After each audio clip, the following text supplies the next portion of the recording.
Este tema es un tema, a mí me gusta mucho por una razón. Este es un tema importante en la química y hay mucha química que se puede explicar con los conceptos ácido-base. No es solamente el pH y eso, ¿no? El pH ni lo vamos a ver porque eso ya lo doy por obvio que lo saben, porque ya llevaron química general 1, ya llevaron química general 2, son expertos en equilibrio químico, es más. Yo ahorita les podría poner un examen diciendo, tengo una base débil, calcula de concentración 0.01 molar, la disuelvo en agua pura 0.1 gramos, y ustedes ya me podrían decir el valor de pH que tengo, ¿no? Entonces ya lo saben, esa parte. Pero la parte conceptual es la que más me interesa, ¿sí? Entonces las vamos a revisar. Y esa primera parte la voy a poner, no la voy a poner en presentación, la voy a poner aquí en diapositivas, porque la vamos a ir desarrollando, ¿sí? La vamos a ir desarrollando para que la lógica nos dicte el camino. Me oí como si estuviera en Stack 3 y fuera, ¿cómo se llama? El señor Spock. Bueno, un segundo.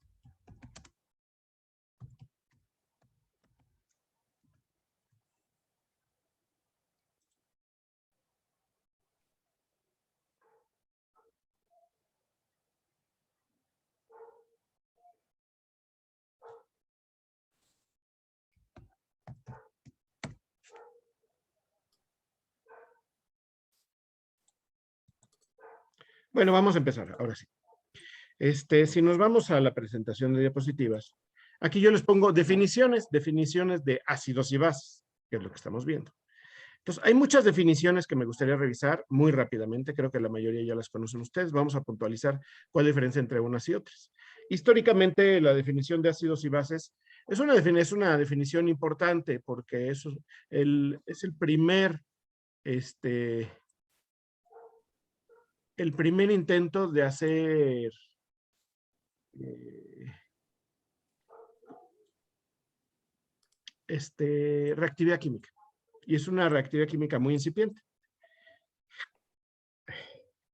Entonces, nosotros estamos en la Facultad de Química. ¿Qué estudia la química? Pues una parte importante de lo que estudia es la reactividad química. Y es algo muy claro, ¿no? Yo le podría preguntar a cualquiera de ustedes. Dígame uno, un personaje famoso para que lo conozcamos todos, por el cual ustedes sienten gran admiración. Puede ser un cantante, puede ser un actor, una actriz, puede ser alguien, un deportista, alguien que nos... Voy a hacer una pregunta, a ver, ¿quién nos puede ayudar a contestar esa pregunta? Alguien que diga, pues es que si yo veo a Lionel Messi, pues la verdad es que me gustaría platicar con él y tener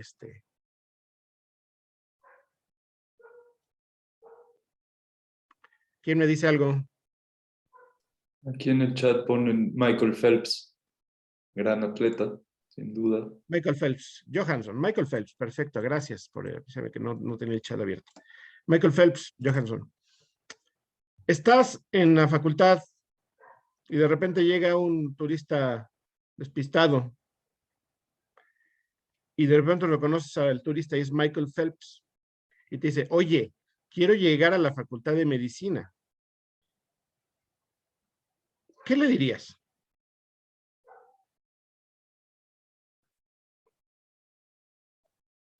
Está por allá y ya, harías plática, le dirías, yo te llevo y mientras platicamos tus experiencias.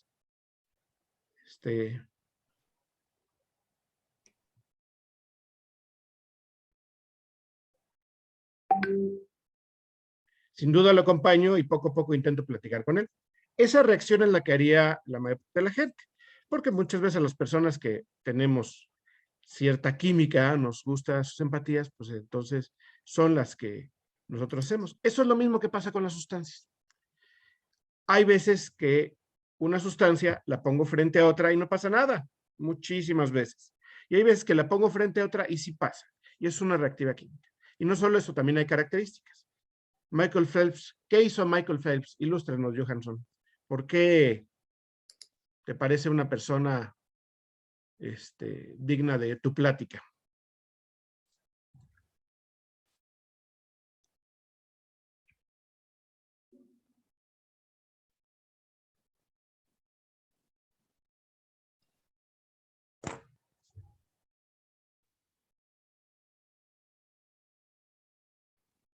El máximo medallista olímpico. Eso quiere decir que pues, es una persona pues, con unas habilidades increíbles, es una persona,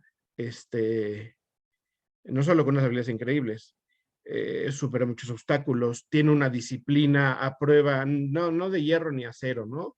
De lo que está hecho el escudo de Capitán América, o sea, la disciplina de Michael Phelps debe ser impresionante, ¿no? Entonces, pues es una persona digna por muchas razones, entre ellas estas. Son las características que hacen a Michael Phelps. Ahora llega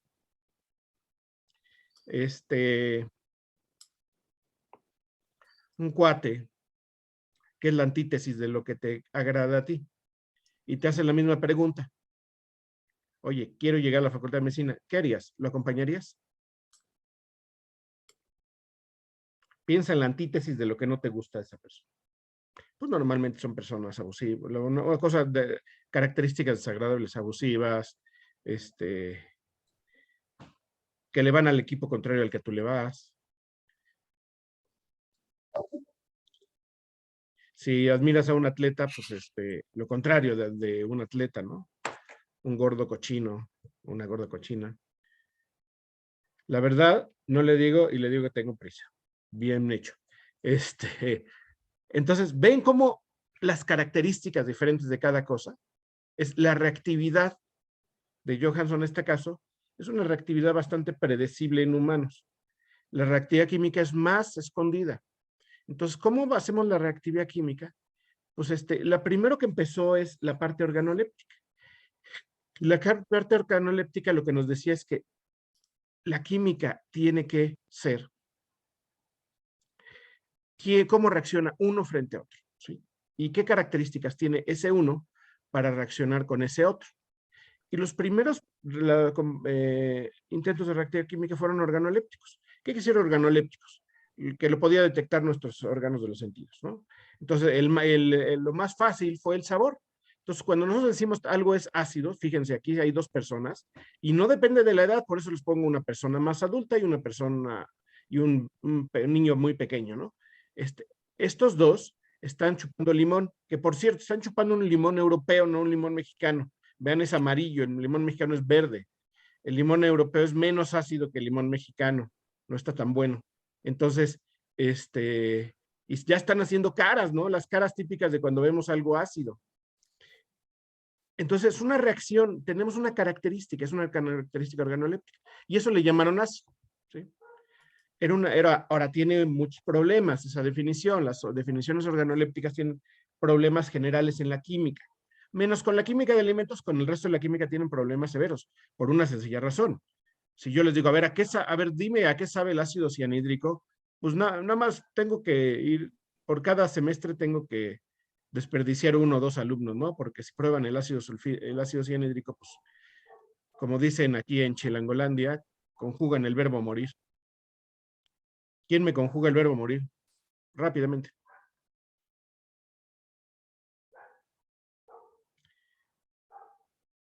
En Chilangolandia se conjuga. Yo muero, tú falleces, él sucumbe, nosotros nos retiramos, vosotros os petateáis y ellos se pelan, ¿sale? Entonces hay ácidos que pues pueden hacer que conjuguen el verbo morir muy, muy fácilmente. Y luego, cuando tenían esta característica de este ácido, si lo unían con otra cosa, y esta cosa que ven aquí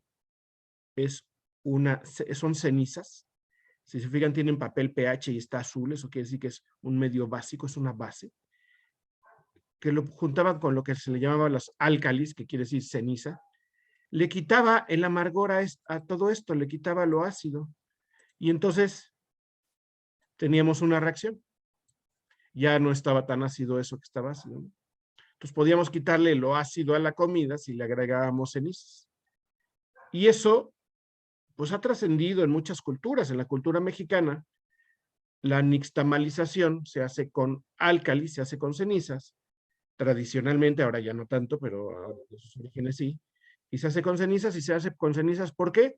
Porque le quitaba un poco lo ácido a la torta, al maíz, y también hacía que el maíz saliera mucho más blando, ¿no? Tiene que ver con la hidrólisis de la pectina, que es un poco más complicado que eso, pero este era el antagonista, la ceniza es el antagonista del ácido. Entonces, la primera definición organoléptica, pues una definición totalmente empírica, y esta definición empírica, pues es muy útil. Para la gente de química de alimentos es maravillosa. Hay una asignatura que la imparte normalmente una amiga que se llama Pat Severiano, y Pat Severiano hizo un doctorado en donde buena parte de su doctorado, no lo hizo aquí, no sé dónde, hizo cosas organolépticas, porque es toda una ciencia estadística, básicamente. ¿Para qué? Para que los alimentos tengan unas características adecuadas y le guste a la gente, pues hay que probarlos, y ahí no hay de otra, ¿no? No podemos utilizar aparatos electrónicos para saber cómo va a saber un limón o cómo va a saber una manzana. Entonces hay que probarlo. Y luego en la facultad ponen unas mesas, ahora que regresemos, van a poner unas mesas de repente y ustedes van a tener que probar. A mí me acuerdo que cuando hicieron la denominación de origen del tequila en México, que la denominación de origen es ¿cómo se llama? Una característica importante legal para que protege comercialmente, ¿no? Entonces hay muchas denominaciones de origen en el mundo. En México tenemos algunas, entre ellas el tequila, pero hay que poner todas las características organolépticas y químicas. Entonces había unas mesas donde los voluntarios iban a probar tequila y a describir sus características. Entonces era una muy buena tarea eso, pero bueno, a veces ponen otras cosas, helado, chocolates, está interesante. Pero no podemos darnos el lujo de eso en la química. Entonces, cuando vienen los científicos y empiezan a describir la química más formalmente que solamente con aspectos organolépticos, pues viene, el primero que viene es Arrhenius. Y Arrhenius nos dice, vamos a clasificar a los ácidos y a los álcalis. Y a los álcalis le vamos a llamar bases, ¿sale? Entonces, un ácido es una especie que genera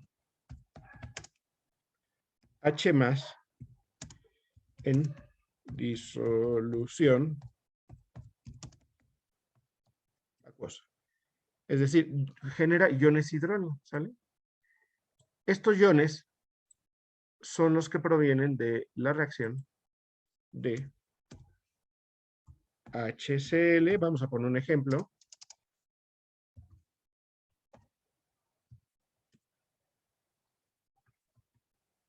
Más H2O.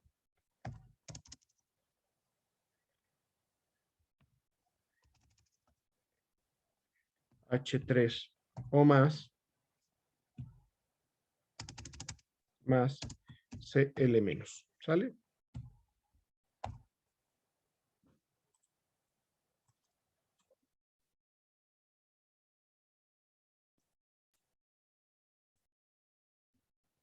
Creo que me entienden, pero me pone nervioso que no tenga subíndice superíndice.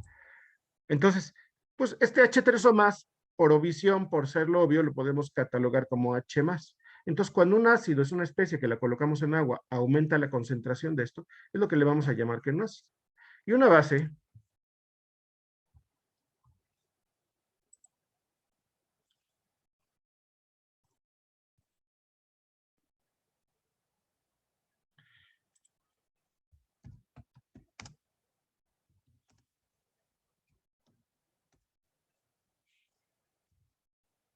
déjenme quitar a Brosselor un momento de aquí. Y ahorita lo volvemos a poner. Es la misma definición.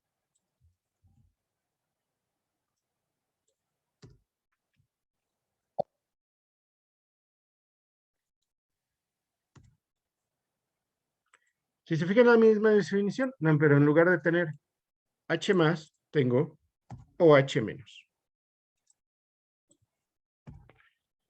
Y está íntimamente ligado con lo que se conoce como la reacción de neutralización. H más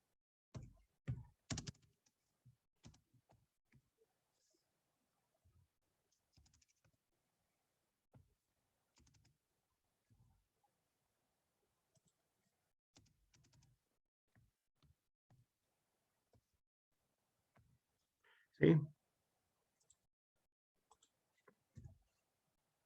Y esta reacción la conocen todos ustedes. ¿Qué quiere decir? Hay un ácido que cuando lo mezclo con una base, perdón, déjenme poner la reacción general de la base. Y antes de que la reacción de la neutralización, vamos a poner un ejemplo de una base, pues NaOH más H2O me da Na más OH menos, ¿sale? Uy, pecado, con mayúscula, OH menos. Entonces todo el mundo conoce que las bases están asociadas con el ion OH menos, entonces un ácido está relacionado con una base y la reacción de neutralización, que es la que me da la carita feliz, pues no es más que el H más y el OH menos me da H2O. Por eso neutraliza las características. Entonces en el concepto de Arrhenius, en este concepto importante, tenemos una cuestión bastante interesante, que es que yo puedo definir muy fácilmente a un ácido en función de una partícula que se genera en disolución acuosa. Entonces tiene que tener una característica importante, tiene que tener agua, en sus orígenes esta definición tiene que tener agua, después se puede extender a medios no acuosos. De hecho, mi tesis de licenciatura la hice en acidez en sólidos, y lo que hacía era medir acidez de arrhenius o de bronce o de cosas así en sólidos, y ahí no había disolvente. Entonces, y lo podemos decir, nada más que pues, lo único que hacemos es omitir la palabra disolución acuosa, simplemente una especie que generó H, una especie que genera H más. Entonces, el ácido está asociado con el H más y la base está asociada con el H menos. Esa es la definición de arrhenius, ¿sale? Vamos a ponerla aquí. Ahora vamos a poner la definición de Bronsted. Históricamente Bronsted aparece acá.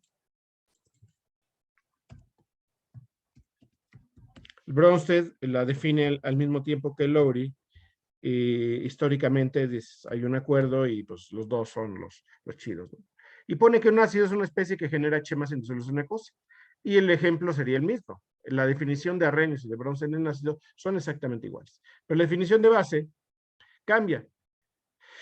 Y es una especie, ahí me dice Bronsted, pues es que no todas las cosas tienen OH menos, pero sí ocurre la reacción de neutralización. Llegamos a la carita feliz sin necesidad de que tengamos OH menos ¿cómo se llama? En la fórmula de compuesto. Si ustedes ven el NOH, pues tiene el OH, el ion oxidrilo o ion hidróxido, como le quieran llamar, y ahí pues ya sabemos que se va a disociar y que me va a generar OH. Pero si no tiene y sí me puede neutralizar, ¿cómo lo puedo explicar? Y Bronsted-Lowry dicen un avance. Vamos a definir esto, el sistema ácido-base. Dicen, el sistema ácido-base está íntimamente relacionado. Y lo que hacemos es definirlo en función de una partícula intercambiada, ¿sí? Y esa partícula intercambiada, ¿cuál va a ser? Entonces lo que dicen es una especie que en lugar de que genere OH menos, acepta H más. Ellos también trabajan fundamentalmente en solución acuosa y en sus orígenes esta definición está hecha para medios acuosos, aunque también la podemos extrapolar a medios no acuosos. Un ejemplo, pues podría ser el OH, esta cosa. ¿Por qué? Porque cuando yo pongo NOH, esto, si se fijan, y yo le pongo algo, lo junto con H+, pues lo que me está diciendo la definición de Bronsted-Lowry es el NOH se junta con agua, se disocia y me genera OH-, y realmente ¿quién es la base? Es el OH- porque me puede aceptar el H+, para ponerme una especie neutra, que es el agua. Entonces, esa definición es consistente con la definición anterior, pero también puede hacer esto. Yo tengo por ejemplo,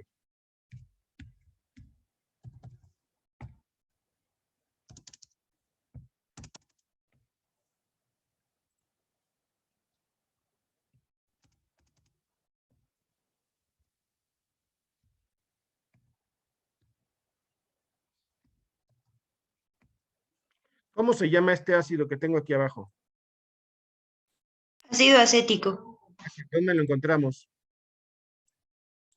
En el vinagre. En el vinagre. Las ensaladas están llenas de ácido acético. Entonces, si yo le pongo el ion acetato, es una especie que puede aceptar iones H+. Si lo quieren ver, pónganle acetato de sodio, ¿no? Si lo quieren ver de forma molecular y no iónica. Voy a aceptar iones H+ y me pasa esto. Entonces, esto ya no tiene OH en disolución. Y sí es una base que me neutraliza y me llega a la carita feliz. ¿Sí? Me acepta el protón, los excesos de protón. Y esta es la base de los antiácidos estomacales, ¿no? Cuando nosotros comemos exceso de grasas, exceso de ácidos, lo que hacemos es poner una base que acepta los protones y acepta esto. Y esta es la definición que ustedes manejan en Química General 2 cuando hablamos de equilibrios ácido-base. En realidad, esto es un equilibrio. Y pues esto es un ácido que puede generar H+ y lo hace. Entonces, la definición de Brother-Lowry es quizá la definición actual, más utilizada en toda la química. Sigue siendo muy actual. Entonces, y la de Arrhenius también a veces muy actual. Ahora vamos con la definición de uno de los fueres de la química, que es la de Lewis. Vamos a poner aquí Brother-Lowry. Ya lo quitamos. Ay, perdón, ¿qué hice? Vamos a poner la definición de Lewis. Lewis es una definición maravillosa. Entonces vamos a agarrar la definición de Brother-Lowry, vamos a copiarla y vamos a pegarla aquí.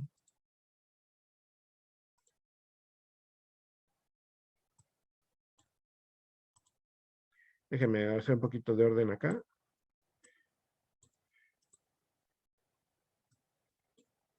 Para tener la diapositiva.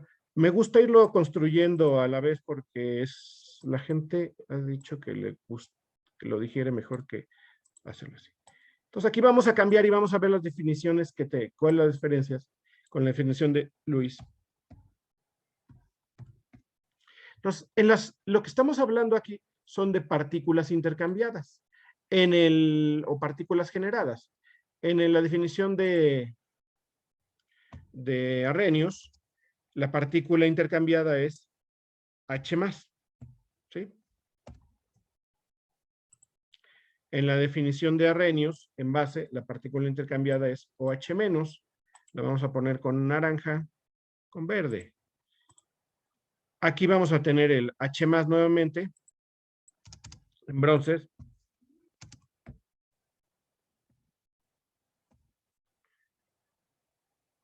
¿Sí?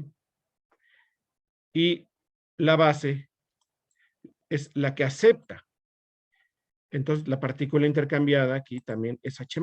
Entonces, en Arrhenius hay dos partículas intercambiadas, H+ y OH-. Y en Brother-Lowry solamente hay una partícula intercambiada. Una la genera y otro la acepta. ¿Sí? Es como una moneda. Uno tiene la moneda y se la da a alguien y el otro la acepta. Entonces, así es como tenemos la química de Brother-Lowry. Pero Gilbert Newton Lewis lo que nos dice es, caray, pues a mí no me gusta esto de ¿cómo se llama? De los H+, porque por la misma razón que Brother-Lowry decía que esto no era muy bueno, entonces, ¿por qué? Porque pues no todo tenía OH, entonces lo generalizó a través de que la partícula intercambiada, uno sea un donador y otro sea un aceptor. No todo tiene H+ en la estructura, no todo tiene hidrógeno, depende de un elemento, y Lewis dijeron no. Y Lewis dijo, ácido es una especie que, ¿cuál será la partícula intercambiada que sí tengan todos los elementos y todas las sustancias? Lo acabamos de ver con compuestos de coordinación. ¿Los metales? No, no todo tiene metales. ¿Qué se intercambia en la compuestos de ¿Electrones? coordinación? Electrones. Todo tiene electrones, ¿sí? No todos tienen el mismo elemento, o sea un metal, sea un ligante, sea lo que sea. No todos van a tener H+, pero sí pueden tener pares de electrones. Y lo que nos dijo Lewis es que es muy importante que tener pares de electrones. Entonces dice, un ácido es una especie que acepta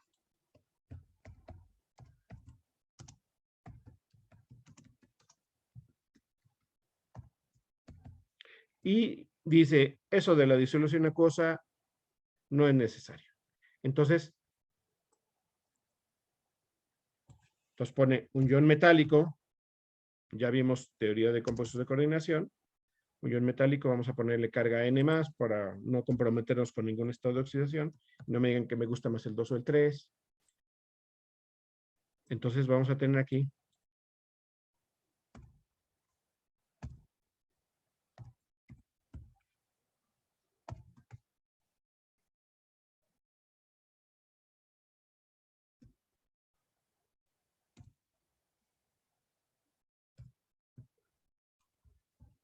que se le pueden pegar a un metal, una especie puede aceptar pares de electrones, ¿no?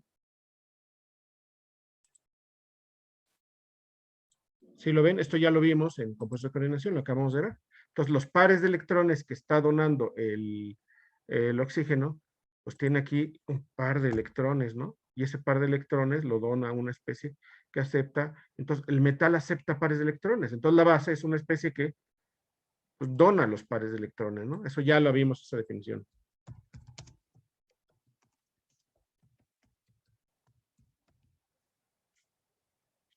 Y también la disolución acuosa ya no.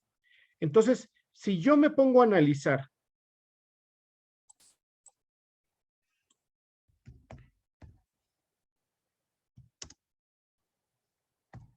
qué especies pueden donar pares de electrones, justo ya vimos esto hace unos días. Hay muchas especies, ¿no?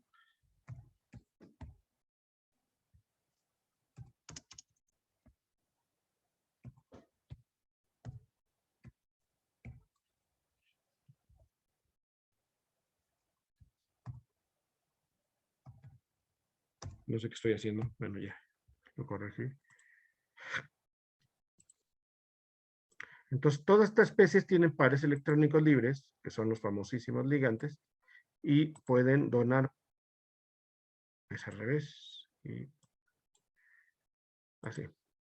Entonces, ahí estoy al revés ahora. Entonces, esta química ya la conoce, porque ya vimos estructuras de Luis. Entonces, Luis dice, es lo mismo. Entonces, si yo veo esto, la reacción de neutralización, ¿cuál es la configuración electrónica del protón? Si estamos viendo Arrhenius. ¿Cuál es la configuración electrónica del protón? Esa sí se la saben, no me digan que no saben configuración electrónica. 1s. 1. No, el protón no tiene electrones. 1s. 0. 1s0. ¿Sí? Ahí. 1.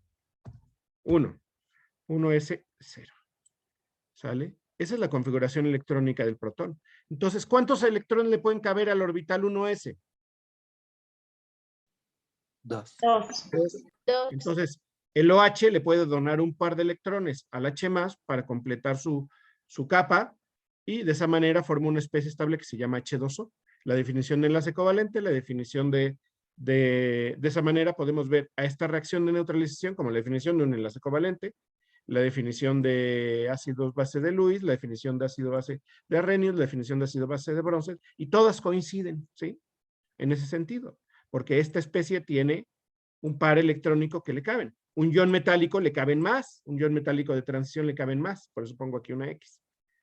Por eso pongo aquí una X, porque pueden caber más y ya lo vimos con compuestos de coordinación. ¿Sale? Entonces, la definición de Arrhenius, Bronsted y Lewis son definiciones de ácido base consistentes.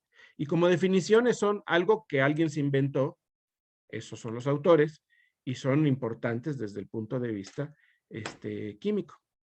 Son muy, muy importantes desde el punto de vista químico, pero todos los ácidos, todas las especies de Arrhenius se pueden conceptualizar desde el punto de vista de Lewis. Sin embargo, no todos de Lewis se pueden conceptualizar desde el punto de vista de Arrhenius. Entonces, esta es la definición, la de Lewis es la definición más general, luego la de Bronsted y luego la de Arrhenius. ¿Sí? Y luego hay muchas otras definiciones. A mí me gusta revisar una, que es una definición en mi concepto muy interesante, muy actual, aunque ya lleva muchos años porque ha revivido, y es la definición de Lux-Fludd.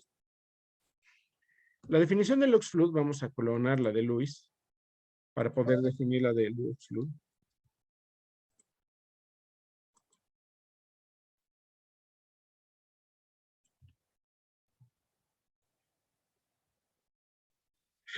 Y vamos a poner aquí.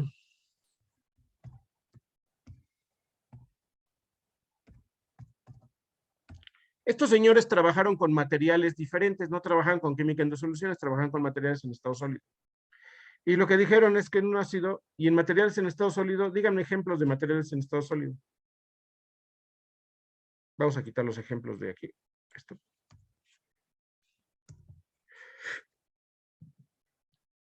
Y vamos a quitar este. Díganme un material de estado sólido, un material sólido, común y corriente que podamos trabajar en la química. Cuando van a hacer una casa lo necesitan para hacer las columnas y todo eso. ¿Cemento? ¿Cómo? ¿Cemento? Cemento, muy bien. Todas las losetas, si ustedes están ahora en su casa o en algún lugar, seguramente habrá losetas o cemento o algo así en el piso, son materiales cerámicos. Entonces, pero no solo eso. Entonces, todos estos materiales cerámicos suelen ser ¿qué? Óxidos, ¿no? Óxidos de silicio, óxidos de hierro, mezclas de óxidos de aluminio, óxido de silicio, cosas por el estilo. Son materiales, la mayor parte de los cementos, la mayor parte de los materiales cerámicos son eso. Entonces, es una química muy importante. De hecho,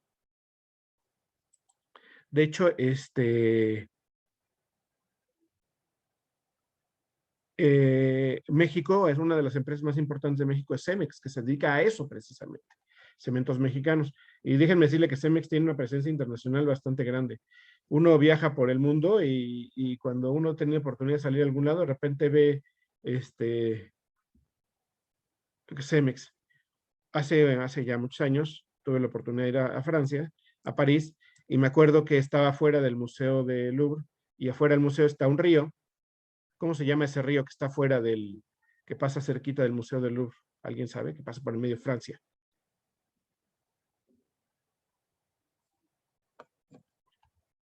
Papaloapan, ¿no? Sí, el río Sena. El río Sena.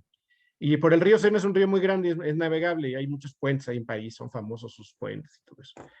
Y a mí de pronto estaba ahí, pues descansando un rato, después de caminar mucho, y estaba sentado ahí en una banquita al lado del río y viendo el paisaje, y me llamó mucho la atención que había una barca, por lo menos cuando yo fui, había una barca que iba, o bueno, eran varias yo creo, iba y venía, y era una barca cuadrada así, parecía totalmente diseñada para ser lo menos que no fuera una barca que fuera muy diseñada para cortar el agua, sino era cuadrada, así feísima. Pero eso sí, por todos lados tenía unos letreros gigantes que decían Cemex, y lo que llevaba era cemento, y se ve que lo llevaba de alguna productora de cemento que estaba cerca del río, a la otra parte del río. Entonces, iba por todos lados cementos, y abajo decía, cementos mexicanos, decía, órale, o sea, una de las barcas que pasan por el río, que más actividad tienen, resulta ser que es de cementos mexicanos. Entonces dicen, unos, bien por eso, es interesante. Y esa definición que está muy olvidada y que a nadie le gusta, porque cuando uno llega a trabajar en la Facultad de Química, uno trabaja con disoluciones y a veces se nos olvida el estado sólido. Y es la definición de Lux-Fluch y es una definición muy interesante. Porque dice que un ácido es una especie que acepta, en lugar de pares de electrones, con lo que trabajan los que hacen muchos materiales cerámicos, son con iones óxido. Entonces acepta iones óxido. ¿Cuáles son los iones óxido? Los O2 menos. Los iones con oxígeno con carga 2 menos. Ahí que hice. 2 menos. Y esto es superíndice. Esos son los iones óxido. ¿Y qué ejemplos podemos tener? ¿Por qué es? Entonces, una especie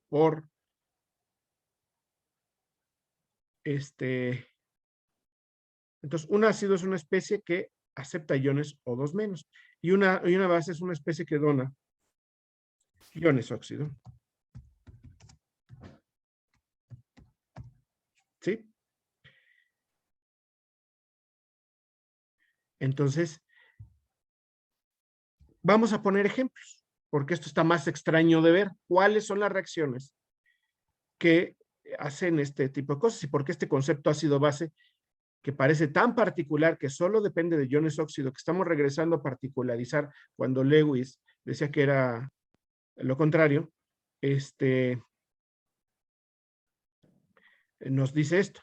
Entonces, el ejemplo más bonito y más típico es cuando yo tengo óxido de calcio y yo luego reaccionar con dióxido de carbono, se forma.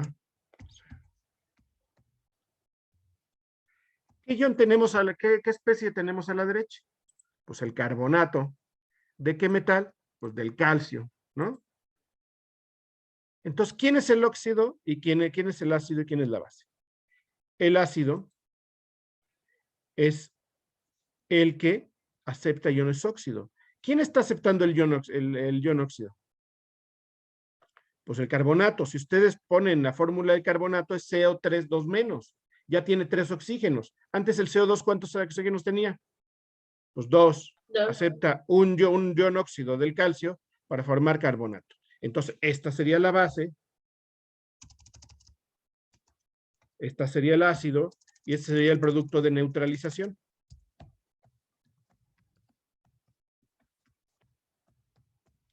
En la facultad, en el laboratorio, a veces hacíamos un experimento muy sencillo. Agarramos óxido de calcio. Este tiene que estar bien seco porque si lo toca el agua, a veces forma el hidróxido, etc. Entonces, cuando poníamos eso, y luego le ponían CO2, ¿de dónde sacaban el CO2? Pues de sus pulmones. Entonces, con un popote le soplaban en un tubo de ensayo. Hacían pasar su aliento por una sustancia secadora para que no tuviera agua, y luego analizaban entonces analizaban el producto, y el producto, luego le echaban HCl, y si salía burbujitas, es que había pasado la reacción. ¿Por qué? Porque, déjenme subir esto un poco para que pueda explicarles por qué, y tener todo en pantalla.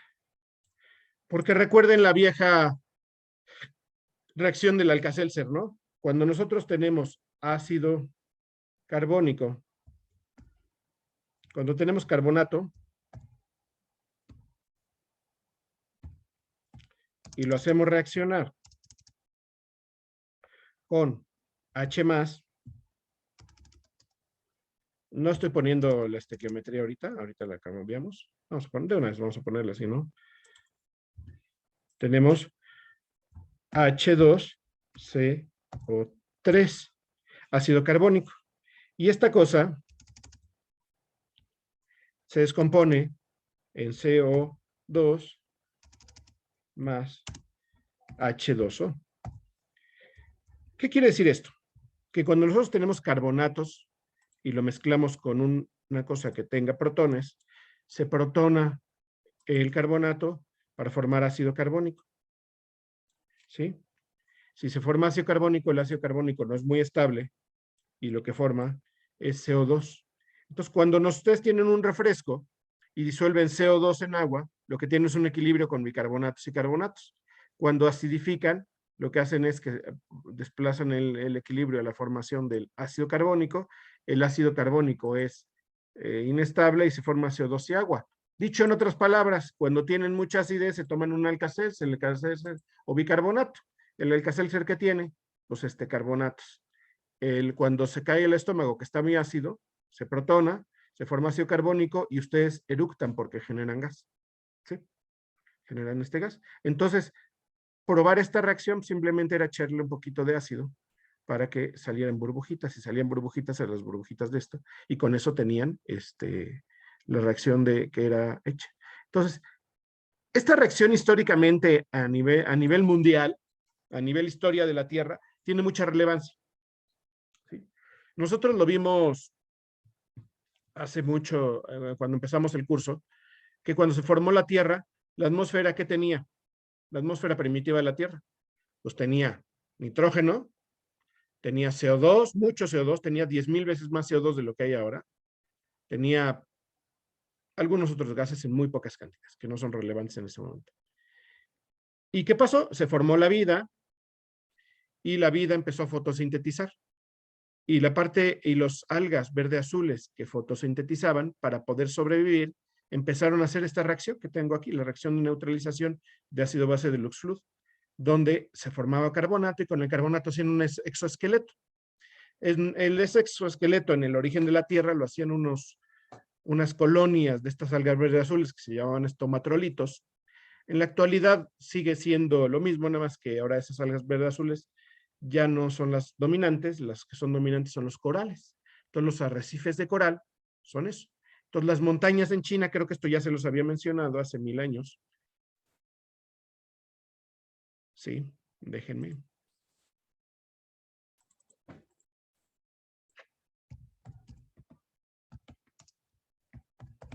Cuando nosotros vemos un paisaje chino, China.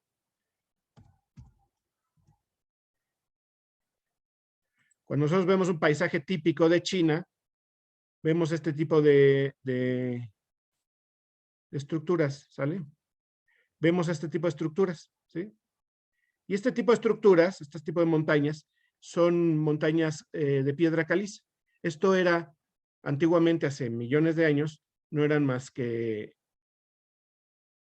era mar, y cada depósito eran algas verde-azules que iban haciendo su esqueleto, formando carbonato de calcio.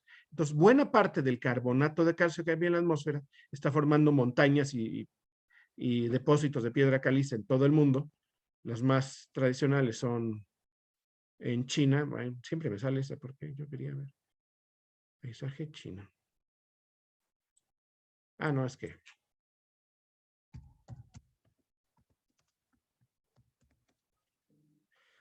Ven, estos son los típicos paisajes chinos son estos, porque son montañas de piedra caliza. Y si ven, aquí son muchos estratos en estas montañas,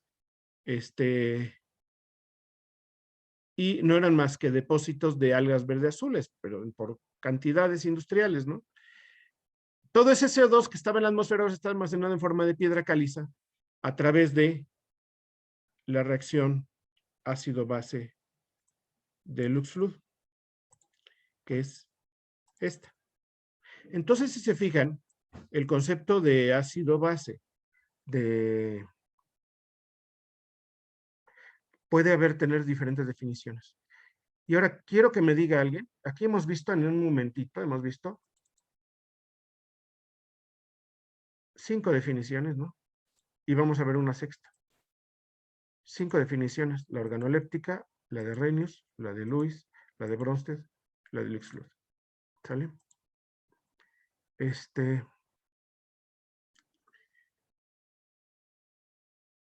¿Y cuál es la mejor? ¿Cuál es la más aceptada universalmente? ¿Cuál es la que ustedes se quedarían con ella? A ver, pasamos a alguien aleatoriamente. Toño, di a alguien a ver si...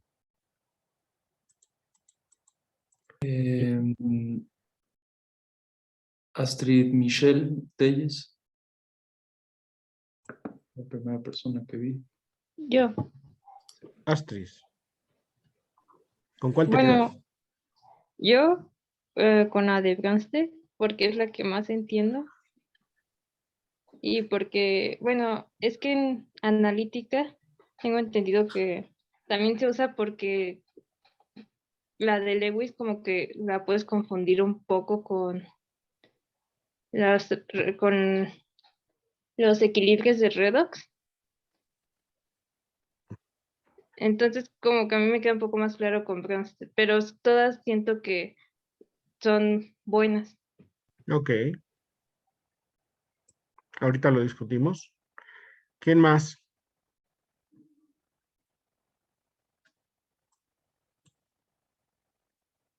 ¿Quién se avienta? Yo creería que depende de lo que estés, o bueno, del caso que estés analizando, pero la de Luis sería como la más general.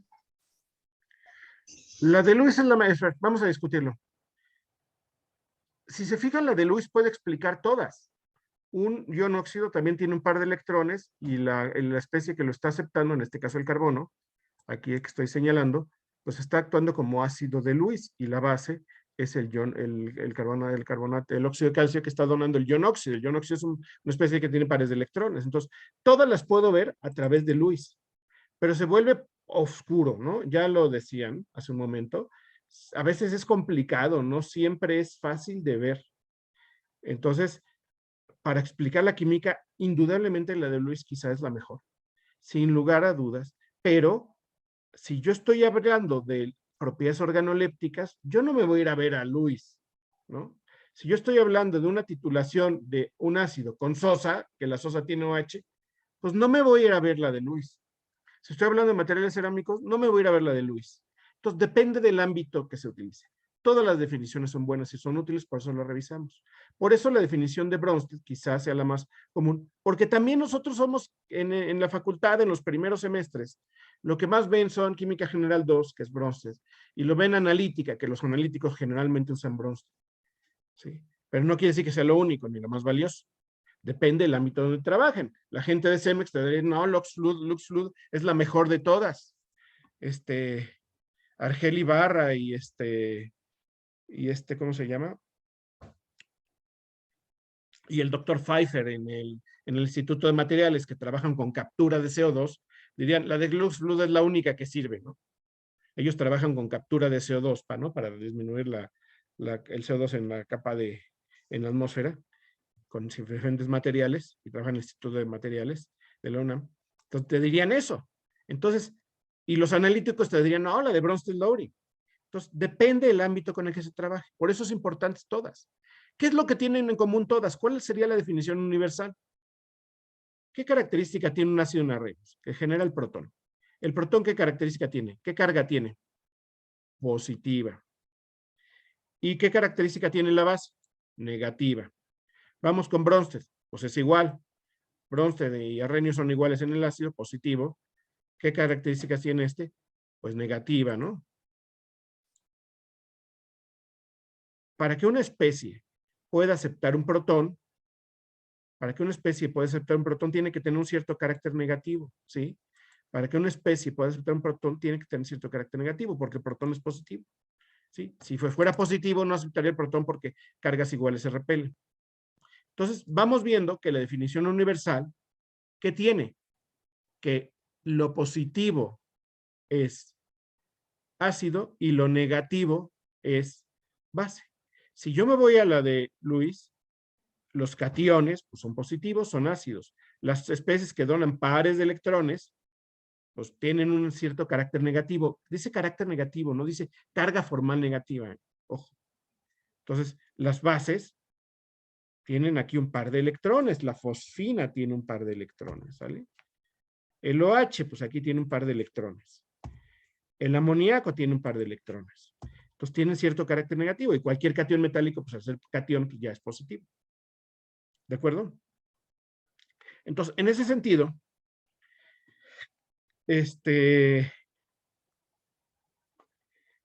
todas las definiciones de ácido base de Lewis son importantes y hay que visualizarlas. Entonces, hoy me voy a tener que salir un poco antes, jóvenes, de la clase, pero me gustaría que el día de hoy me entregaran de cada una de las definiciones. Tengo aquí una organoléptica, 2 Arrhenius, 3 Bronsted, 4 Lewis y 5 LuxFluid. Tengo 5 definiciones que me mandaran un documento. Aquí lo voy a poner en este momento permítanme, es que tengo muchas cuentas, entonces tengo que hacer una cosa. Ay. Vamos a poner, la pongo, en este momento lo voy a poner ¿cómo se llama? En Classroom, y suben un documento de Google Documents para ver. Me van a poner, ¿cuántos ejemplos, Toño? Pues digamos al menos 2 o 3, ¿no? 2 o 3 de cada uno, ¿no? Explicados. Entonces van a poner 2 o 3, 2 ejemplos para que sea hoy, pero para el día de hoy. Entonces van a aprovechar el tiempo que ahorita ya me voy a ir de clase para que van empezando a hacer la tarea. Lo hacen en un Google Documents y lo suben. Ahorita mismo se los pongo en tareas en Google.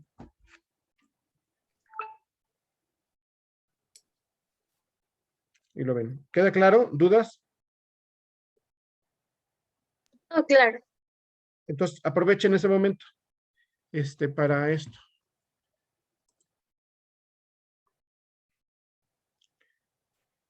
Claro. New share. Esto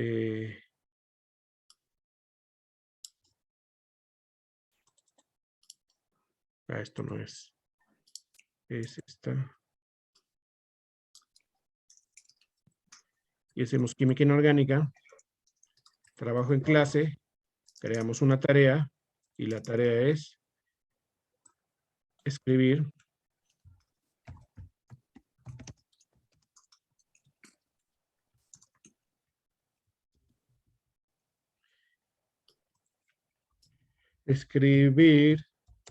y explicar 2 ejemplos de ácido y 2 de base para cada definición. ¿Sale?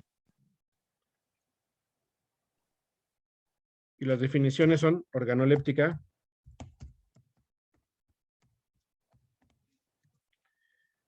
Arrhenius,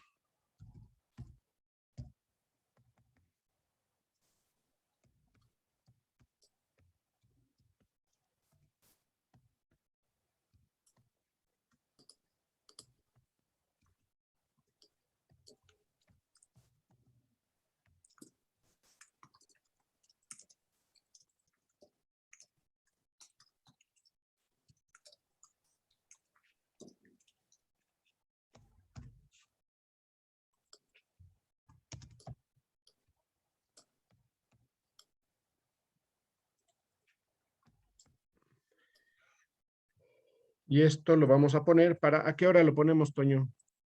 Fecha de entrega. Pues para hoy en la tarde. Hoy en la tarde hora, mm, antes de cenar, ¿no? Sí. ¿A qué hora cenan, jóvenes? A las 9. 9, pues, será. A las Perfecto. 10, 11, no, pues cenan súper tarde. ¿Cenan? Yo ceno a las 11.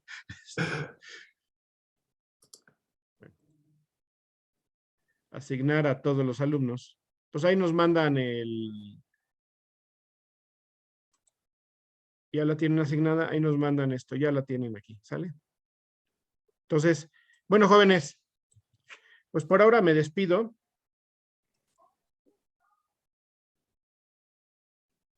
Y los dejo, ¿sale? Profesor.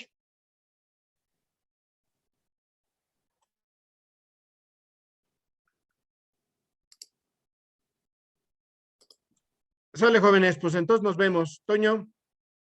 Nos vemos, Jesús. Nos que vemos estés la bien. próxima clase que vamos a empezar a ver acidez de cationes y basicidad de oxidiones.